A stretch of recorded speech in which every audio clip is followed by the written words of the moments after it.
Le aprecio mucho a Esteban Iliades, uno de los mejores periodistas en este país, que me tome esta llamada telefónica. Esteban, te mando un abrazo, gracias por tomarme la llamada. ¿Cómo estás? Luis, buenos días, ¿cómo estás? Un abrazo de vuelta. Oye, te leía con mucha atención hace unos días en Milenio, cuando pues escribías justamente sobre los youtubers y los medios de comunicación tradicionales y cómo, bueno, pues parece claramente una preferencia de este gobierno, la Cuarta Transformación, hacia estos youtubers que tienen todo el derecho de ser y de existir y de opinar, pero de ahí a considerarse periodistas, pues sí hay un salto importante. Cuéntanos un poco al respecto de tu opinión y de tu visión sobre estos youtubers. Pues mira, Luis, los youtubers son un fenómeno muy interesante, no son un fenómeno nuevo. En Estados Unidos existen desde hace mucho tiempo, aquí en México existen, pero sobre otros temas. Sin embargo, los youtubers que se enfocan a política, es decir, son estas personas que graban videos, los suben a YouTube, los transmiten y hablan pues de temas políticos, aquí en México pues están levantando mucho, sobre todo desde la campaña. ¿Y quiénes son estos youtubers? Pues la mayoría son gente afín al proyecto del presidente Andrés Manuel López Obrador. Ellos no se definen a sí mismos como periodistas, se definen como opinadores, como youtubers, y pues lo que hacen básicamente son cápsulas de 20, 30 minutos en las que comentan ellos sus puntos de vista o dan una versión distinta de las cosas, por llamarla así. Es decir, cuando la prensa tradicional, los medios, la radio, la televisión, los periódicos presentan una versión, los youtubers dan su propia interpretación de las cosas que difiere de esa, ¿no? Porque ellos se contraponen a la prensa tradicional, dicen que la prensa tradicional no informa y que ellos sí dan la verdad. Entonces, pues lo que vemos ahí son cosas muy distintas. Vemos desde temas que no tocamos normalmente en la agenda periodística hasta teorías de conspiración. Y las dan como verdades. El asunto, tienen toda la libertad de hacerlo, o sea, dentro de un marco democrático de libertad, pues uno puede decir lo que quiera, haciéndose responsable del mismo dicho, pues, pero lo que llama también poderosamente la atención, pues es la cantidad de visitas y la cantidad de personas a las que llegan. Por ejemplo, estoy abriendo Quesadilla de Verdades. Esta página de internet tiene 479,000 suscriptores. Algunos de sus videos tienen 1,5 millones de visitas, 1,700,000 visitas. Tienen una pues cantidad importante de seguidores y de influencia, Esteban, al final. Así es, si tú juntas probablemente a los 3 más vistos, entre los que se incluye Campechaneando, también está uno que se llama El Chapucero. Si tú juntas sus visitas, ellos en un buen día de transmisión pueden empatar o incluso hasta ganarle a los noticieros estelares de televisión. Así ¿sí? De esa cantidad de público tienen, ¿no? El problema, pues como platicamos, es que pues obviamente ellos no son periodistas, tampoco quieren serlo, manejan una agenda partidista muy clara, pero cada vez entran más al terreno de las teorías de conspiración, ¿no? Si tú ves un video de estos recientes, por ejemplo, podrás encontrar críticas que se hacen con términos antisemitas, cuando empiezan a mencionar, por ejemplo, a George Soros, millonario húngaro estadounidense, que está asociado, pues, al cual se le pega mucho en distintos lados por su ascendencia judía. Entonces, pues eso empieza a preocupar, ¿no? Porque estamos viendo cómo los youtubers retoman ese discurso de odio y lo empiezan a esparcir por las redes sociales, y con la cantidad de público que tienen, pues eso resulta peligroso. Tenemos por ahí algunos audios de Quesadilla de Verdades, si no me equivoco. A ver, vamos a escuchar un fragmentito de lo que se publica, y se publica todos los días. Usted lo puede consultar ahí en sus páginas de internet. Escuchemos un fragmentito.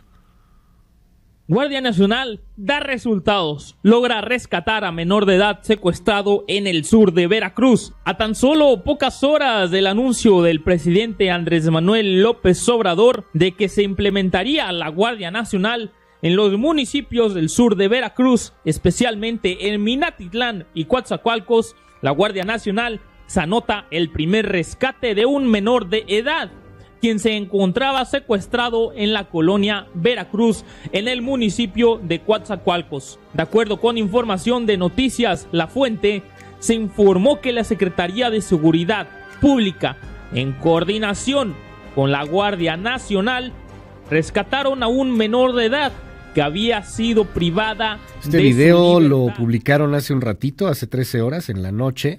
y trae ya ahorita casi 300,000 visitas.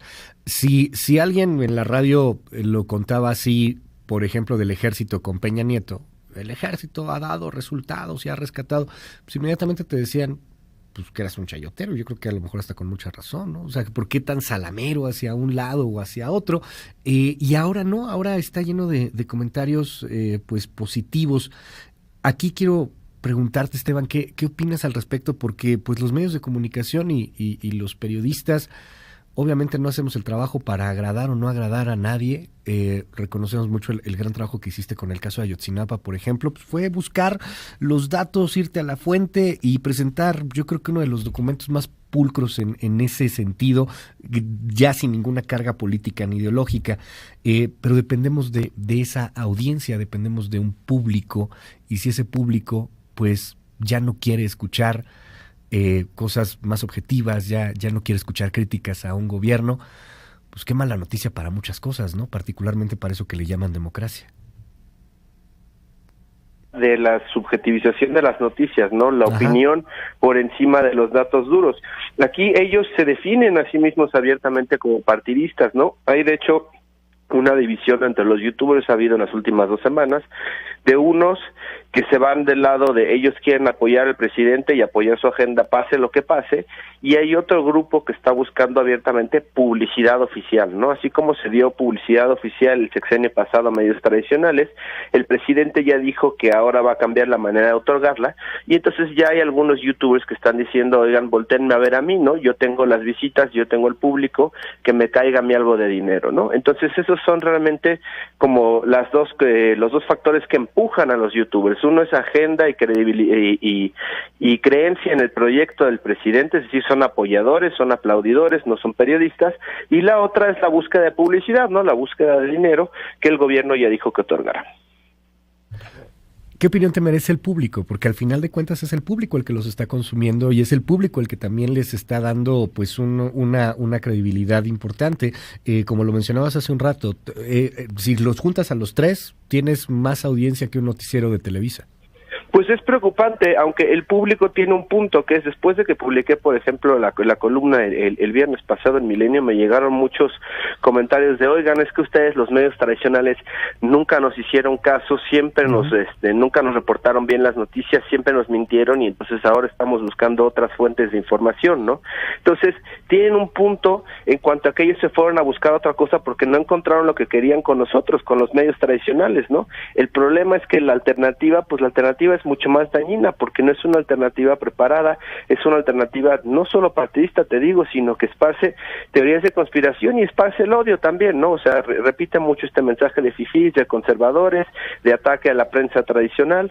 Entonces, pues es preocupante que cada vez ganen más y más seguidores estos youtubers. Y hay una autocrítica que está ahí, y que creo que la prensa, los medios tradicionales se tienen que hacer, pero también pues hay un asunto de una consideración hacia una audiencia que estaba exigiendo justamente esto, o sea, teorías de la conspiración, que estaba exigiendo mentadas de madre, que estaba exigiendo lenguajes, vamos, que eso da igual como se diga o no se diga, pero sí, pues ataques directos, mensajes de discriminación total, de odio puro, de chauvinismo, de ultranacionalismo. O sea, es algo que sí también pues brinca muchísimo, pasa no nada más en México, sino en todo el mundo. Claro, porque ahora ya está permitido, Luis. O sea, desde que llegó Donald Trump en 2016 a Estados Unidos, Donald Trump les dijo a los ciudadanos que estaba bien ser racista, que estaba bien el odio racial, que estaba bien odiar a los periodistas, amenazarlos. O sea, él empezó a impulsar ese mensaje. Entonces, en Estados Unidos,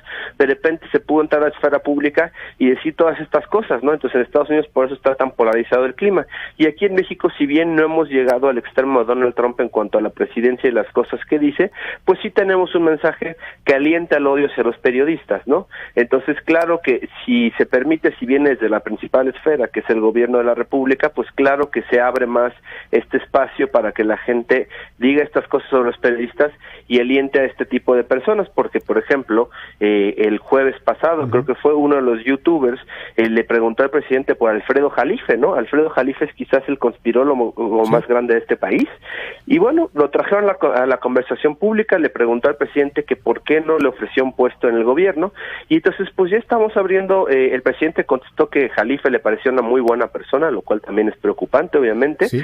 Pero entonces todo esto que se empieza a discutir en la esfera pública, pues le estás abriendo la puerta, le estás diciendo a esta gente que está bien conspirar, que está bien promover desinformación, porque pues esto hay permiso, ¿no? Básicamente. El título de la columna, que se movió muchísimo, que si nos permites estamos compartiéndola en nuestros espacios. Muchas gracias. Esteban, es muy fuerte. YouTubers, el fin de los medios. ¿Ves el fin de los medios de comunicación en un asunto así? Digo, es muy radical el punto desde el título, y obviamente pues es la estrategia de gancho también que tiene mucho que ver con el trabajo que hacemos, pues, pero sí hay una afectación muy fuerte hacia los medios de comunicación. ¿El fin de los medios, Esteban? Pues es un llamado de atención a los medios, por lo menos que volteemos a ver qué es lo que está pasando, a dónde se está yendo la gente y por qué se está yendo hacia allá, ¿no?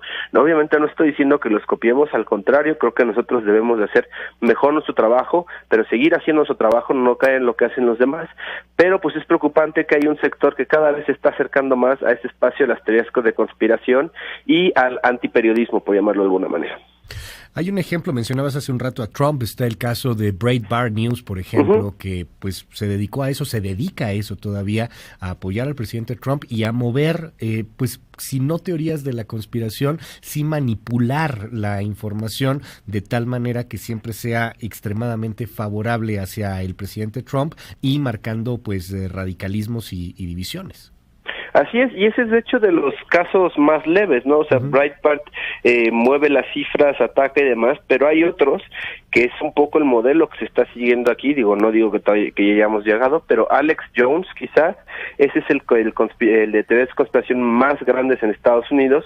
Él, por ejemplo, en el caso de la matanza de Sandy Hook, no sé si recuerdas, hace unos años, que un joven de 19, 20 años abrió fuego contra un kinder en Estados Unidos, mató a decenas de niños menores de 5 años. Bueno, Alex Jones decía que estos eran actores, que los niños habían sido pagados por el Partido Demócrata, la oposición del presidente, el Partido Demócrata, para quitarle las armas a los estadounidenses, ¿no? Entonces, a ese extremo se puede llegar, al hecho de que las teorías de conspiración nieguen que matanzas como esta tan horrible hayan sucedido, ¿no? Entonces, en México obviamente todavía estamos a años luz, pero estamos empezando a ver cierta desinformación que, pues si no nos cuidamos nosotros como ciudadanos, pues bien podríamos ir caminando hacia ella. Finalmente, Esteban, vemos también cómo está creciendo el discurso de odio y espero que esto se quede en discursos, se quede en palabras, se quede en tweets, pero pues la cosa se va haciendo cada vez más grave. Lo que le pasó a Juan Pardinas, al director del diario Reforma, cuando pues sufre este famoso doxing, la publicación de datos privados, de datos pues sensibles, podría terminar en algo muy mal. Ya The Guardian hace un artículo en donde pues empieza a dar información sobre lo que está sucediendo en México y cómo pues este fanatismo está llegando ya a las amenazas. ¿Ves pronto o ves en un futuro un ataque a periodistas críticos o a medios pues que están haciendo su chamba pues y que no son necesariamente afines al presidente? Pues el presidente se deslinda, ¿no? El presidente famosamente dijo, pues ya saben lo que les pasa, después se echó para atrás, más o menos lo que había dicho, pero hoy en la mañana, por ejemplo, pues nos dijo que él no es responsable de esto, ¿no? O sea, que esto incluso puede ser hasta un grupo de choque que no tiene nada que ver con su partido ni con su gobierno, que está aprovechando la situación, ¿no? Es decir, no está tomando responsabilidad por sus palabras. Entonces, claro, el caso de Juan Pardinas, aunque mucha gente en redes sociales se burló del hecho, pues dieron su información personal, dieron su número telefónico, dieron la dirección de donde vive, ¿no? Entonces, pues eso es preocupante, pues porque muchos periodistas se la pensarán dos veces antes de publicar cosas sensibles, aunque sean importantes, pues por el miedo a que les suceda algo, porque hay mucha gente enojada con los periodistas por este discurso que se maneja en contra de ellos. Ya saben lo que les pasa, decía el presidente. Esteban Iliades, te mando un gran abrazo. Gracias por tomarnos la llamada. Igualmente, Luis, un abrazo de vuelta. Gracias a Esteban Iliades. Lea la columna si tiene usted oportunidad, si le llama la atención el tema. YouTubers, el fin de los medios de comunicación.